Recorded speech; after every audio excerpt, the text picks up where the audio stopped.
একের পর এক সরকারি হাসপাতালের এই ধরনের ঘটনার পর নিরাপত্তার দাবিতে সোচ্চার হয়েছেন বিরোধীরা। আক্রমণ শানিয়েছেন তারা। কি বলেছেন অধীর রঞ্জন চৌধুরী এবং শুভেন্দু অধিকারী বা কি বললেন পরপর? বেকার নাটক করছে, বাংলায় কিছু নাই শাসন। পশ্চিমবঙ্গের মুখ্যমন্ত্রী মমতা ব্যানার্জির যে ডিকশনারি পড়ে আজকাল, সেই ডিকশনারিতে নিরাপদ বলে কোনো বস্তু তিনি রাখেননি। আর যেমন সকলের জন্য এই বাংলা নিরাপদ নয়, তিনি তার ব্যতিক্রম আছে। সে ব্যতিক্রমে দুটো লোকের জন্য নিরাপদ, এক দিদি আর তার খোকা বাবু, আর কেউ নিরাপদ নয় বাংলায়। মমতা ব্যানার্জির যে ডিকশনারি অভিধান, প্রশাসন পরিচালনার অভিধান, তাতে এই বাংলায় নিরাপদ বলে কোনো শব্দের স্থান রাখে। বাংলার কিছু নাই আইন, এ বাংলা ধূলিসাৎ হয়ে যাবে। এই মহিলা যদি থাকে ক্ষমতায়, এই বাংলার রসাতলে যেতে যেতে আমাদের অস্তিত্বের সংকট দেখা দিবে। এত বড় কথা বলে রাখলাম। তৃণমূল মানে হলো ধর্ষকদের পার্টি। ধর্ষকদের পার্টি বিরাট লম্বা তালিকা, বলতে গেলে শুধু নারী নির্যাতন আর ধর্ষণের উপরে 1 ঘন্টা বেশি সময় চলে যাবে। পার্ক স্ট্রিট, কামদুনি, কাকদ্বীপ, কাটোয়া, কোথায় ঘটেনি বলুন? সম্প্রতি যা ঘটেছে কালিয়াগঞ্জ, রাজবংশী পরিবারের মেয়ে ক্লাস 12-এর ধর্ষণ করে খুন করলো, পুকুরে দেহ ভাসলো। নমশূদ্র পরিবার, বাচ্চা মেয়ে 9 বছর 9 ক্লাসের, তাকে জন্মদিনের পার্টিতে ডেকে পঞ্চায়েত মেম্বার তৃণমূলের ছেলে ধর্ষণ করলো, গায়ে মদ ঢেলে দিল, বিনা চিকিৎসায় সারা রাত্রি ছটফট করে এই নমশূদ্র তফসিলি পরিবারের বাচ্চা মেয়েটি মারা গেল, পুড়িয়ে দিল শ্মশানে। ডেথ সার্টিফিকেটটা পর্যন্ত নেই। সিবিআই হলো, পঞ্চায়েত মেম্বারের বেটা জেলে, আর মমতা বলল লাভ অ্যাফেয়ার্স, প্রেমের গল্প। এই হলো বাংলার মুখ্যমন্ত্রী। বিরোধীদের পাল্টা কটাক্ষ কি বলেছেন কুণাল ঘোষ? দেখুন, 35 বছরের থেকে এখন অনেক কম, অন্য রাজ্যের থেকে কম। আমরা চাই একটাও যেন না হয়। পুলিশ ব্যবস্থা নিচ্ছে। শুভেন্দুবাবু বললেন না তো যে ডবল ইঞ্জিন সরকারগুলোয় কি চলছে? সর্বশেষ গতকাল মহারাষ্ট্রে পুলিশ অফিসার লাগাতার ধর্ষণ করেছে। সরকারি হাসপাতালের মহিলা চিকিৎসক সুইসাইড করেছেন, হাতের তালুতে তার সুইসাইড নোট রেখে গেছেন। ওড়িশায় পুরীর সমুদ্র তটে পর্যটক ধর্ষিতা হচ্ছেন। উন্নাও, হাতরাস, গুজরাটের যারা ধর্ষক খুনি, তাদের জেল গেট খুলে বিজেপি গভর্নমেন্ট ছেড়ে দিয়েছে। সুপ্রিম কোর্টকে হস্তক্ষেপ করে ফিরিয়ে আনতে হয়েছে। সরকারি হাসপাতালের নজরদারি নিয়েই প্রশ্ন তুললেন মুখ্যমন্ত্রী মমতা বন্দ্যোপাধ্যায়। কেন চুক্তিভিত্তিক এই কর্মীদের অতীত অপরাধের দায় সরকার নেবে? নিরাপত্তা রক্ষী নিয়োগে আগে নজর দিক সংস্থাগুলি। বৈঠক চলাকালীন ফোনে একাধিক পরামর্শ দেন মুখ্যমন্ত্রী মমতা বন্দ্যোপাধ্যায়। এসএসকেএমে যে যৌন নির্যাতনের অভিযোগ উঠেছে নাবালিকাকে, মুখ্য সচিবের সঙ্গে স্বাস্থ্যকর্তাদের বৈঠকে প্রশ্ন তুললেন মুখ্যমন্ত্রী সরকারি হাসপাতালের নজরদারি নিয়ে। খোদ মুখ্যমন্ত্রীর প্রশ্নের মুখে সরকারি হাসপাতালের নজরদারি, সরকারি হাসপাতালের নিরাপত্তা।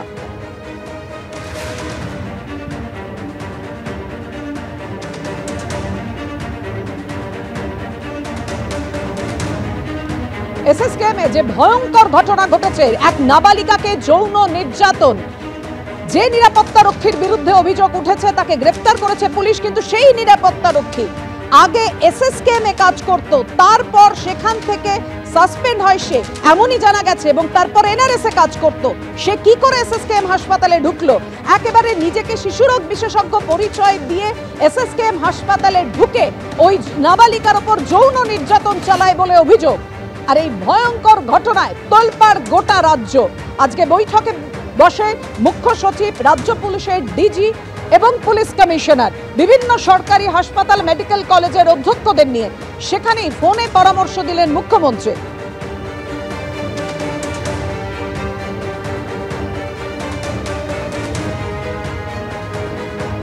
কথা বলবো, আমাদের সঙ্গে রয়েছেন আমাদের প্রতিনিধি সন্দীপ সরকার। সন্দীপ, খোদ মুখ্যমন্ত্রীর প্রশ্নের মুখে সরকারি হাসপাতালের নিরাপত্তা, নজরদারি, ঠিক কি কি পরামর্শ দিলেন মুখ্যমন্ত্রী মমতা বন্দ্যোপাধ্যায় এবং কোন কোন বিষয়গুলো নিয়ে মুখ্যমন্ত্রী প্রশ্ন তুলেছেন?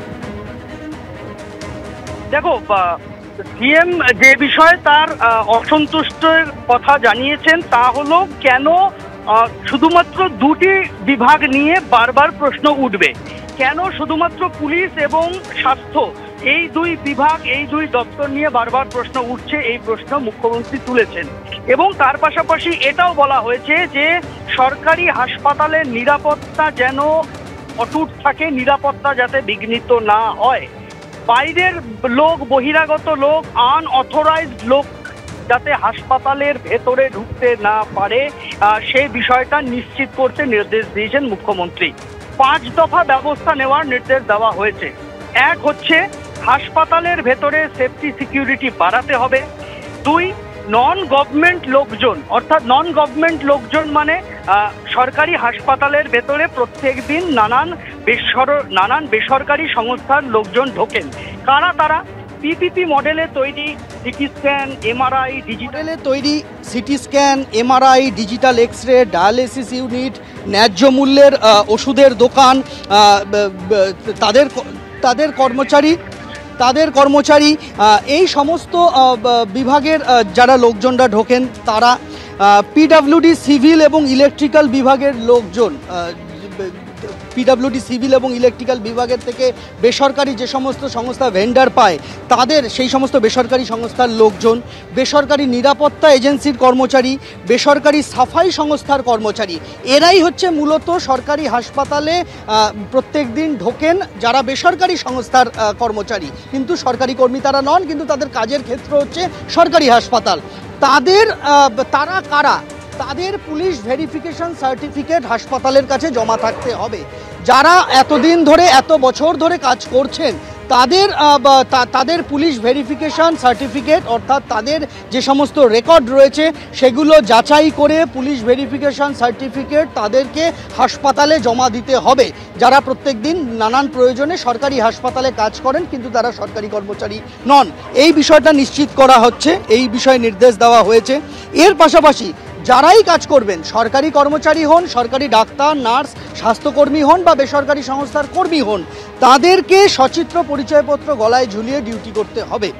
এর পাশাপাশি বলা হয়েছে যে এই যে নিরাপত্তার কড়াকড়ি, এই নিরাপত্তার কড়াকড়িতে যাতে সরকারি হাসপাতালের ভেতরে উন্নয়নমূলক কাজ মার না খায়, ব্যাহত না হয় এই নিরাপত্তার কড়াকড়ির জেরে, সেটাও কিন্তু নিশ্চিত করতে বলা হয়েছে হাসপাতালগুলিকে। এবং বলা হয়েছে যে স্বাস্থ্যসাথীর সুবিধা যাতে সরকারি হাসপাতালে সবাই পান সেটাও নিশ্চিত করতে হবে। আজকের এই বৈঠকে মূলত যে বিষয়গুলি উঠে এসেছে তা হলো সরকারি হাসপাতালের ভেতরে যারা এই সমস্ত কাজ করতে ঢোকেন, বেসরকারি সংস্থার লোকজন, তারা সরকারি হাসপাতালের ভেতরের আটঘাট ভালো রকম জানেন, গলিগুচি ভালো রকম জানেন, ফলে তাদের এই সমস্ত লোকজনকে নিয়েই কিন্তু নানান জায়গায় প্রশ্ন উঠেছে। এসএসকেএম হাসপাতালেও কিন্তু এ ধরনেরই নিরাপত্তা এজেন্সির লোক শারীরিক নিগ্রহ, যৌন নিগ্রহের ঘটনা ঘটিয়েছে বলে অভিযোগ সামনে এসেছে। ফলে এই জায়গাটা নিশ্চিত করতে চাইছে সরকার এবং এই বিষয়ে কিন্তু প্রয়োজনীয় পদক্ষেপ করতে বলা হয়েছে। তবে হ্যাঁ, এটাও ঠিক যে আরজিকর কাণ্ডের পরবর্তীতে যে সমস্ত নিরাপত্তা এজেন্সি মারফত বেসরকারি নিরাপত্তা রক্ষী নিয়োগ হয়েছিল সরকারি হাসপাতালে সেই সমস্ত নিরাপত্তা কর্মীরা, তাদের কিন্তু পুলিশ ভেরিফিকেশন সার্টিফিকেট আছে, যাদের নেই তাদেরকে কিন্তু এবার জমা দিতে হবে। সন্দীপ, তুমি আমাদের সঙ্গে থাকো।